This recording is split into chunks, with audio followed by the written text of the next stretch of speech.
जो गुपकार डिक्लेरेशन की आप बात कर रहे हैं, गुपकार डिक्लेरेशन 4 अगस्त 2019 को वजूद में आई और जब उस वक्त पूरे रियासत में एक पैनिक जैसा सिचुएशन क्रिएट किया गया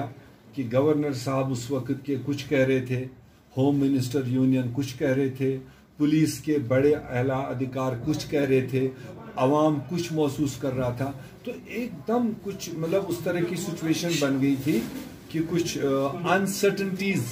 लोगों के दिलों में थी। तो इसलिए उस वक्त बरवक्त तरीके से जितने भी non BJP political parties Jammu Kashmir में थी, खासकर वादी में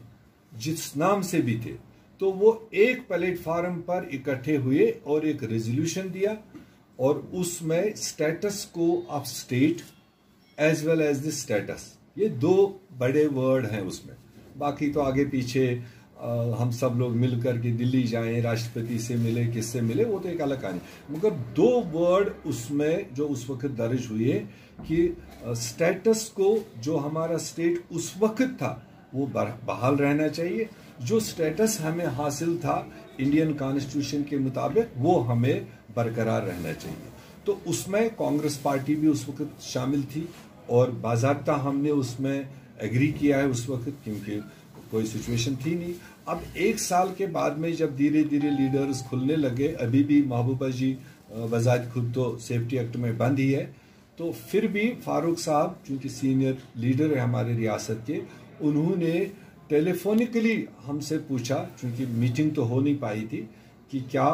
कांग्रेस पार्टी उस गुपकार डिक्लेरेशन के मुताबिक आज भी उस मौक़िफ़ पर कायम है। तो प्रिंसिपली कांग्रेस पार्टी उसके साथ में है। हम तो on the floor of parliament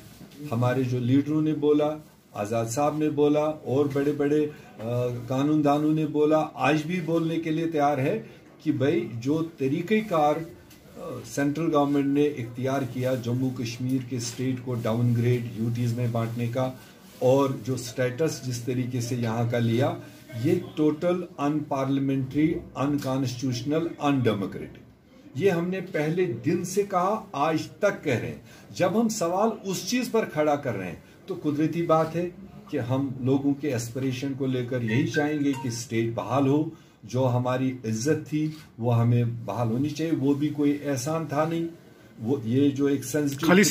खाली स्टेटहुड या रेस्टोरेशन ऑफ 370 खाली इज्जत के साथ कह रहा हूँ। दफा 370 को इज्जत ही कहते हैं, वो हमारी इज्जत थी।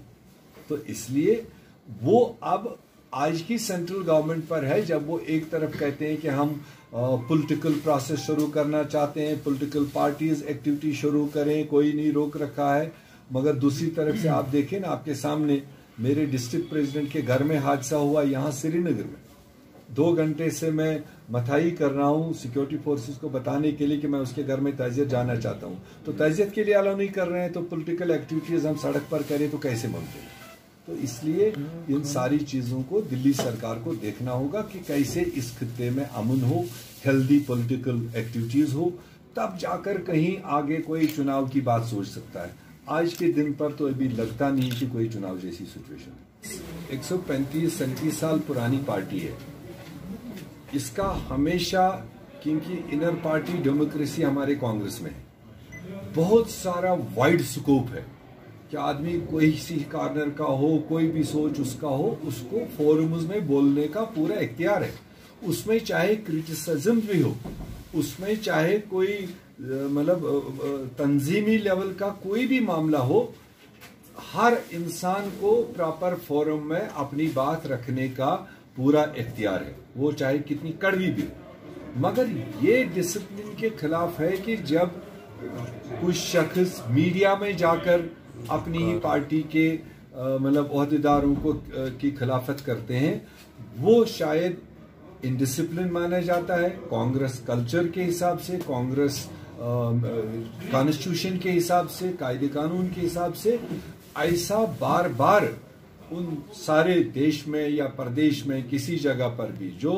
अपनी बात अखबारों के जरिए और मीडिया के जरिए लड़ता है, वो सबसे कमजोर होता है। वरना यहां से लेकर दिल्ली तक बड़े प्लेटफॉर्म्स अवेलेबल है। अगर किसी को यहां शिकायत है तो मेरे से ऊपर भी टॉप लीडरशिप तक ए लेयर ऑफ लीडर्स है। तो अगर किसी को शिकायत है मेरे बारे में, अगर उसको लगता है कि मैंने नहीं सुना, मेरे से किसी सीनियर से मिले, उससे ऊपर वाले सीनियर को मिले, बट करे बात, और फिर जो वहां से फैसले निकल आएंगे उसका इंतजार करना चाहिए। हमारा बस खाली एक शिकायत इतनी है कि अगर किसी को शिकायत है कि वो मीडिया के हाथों और गलत एजेंसीज के हाथों कांग्रेस के अंदर रहकर कांग्रेस को नुकसान क्यों पहुंचा रहे हैं,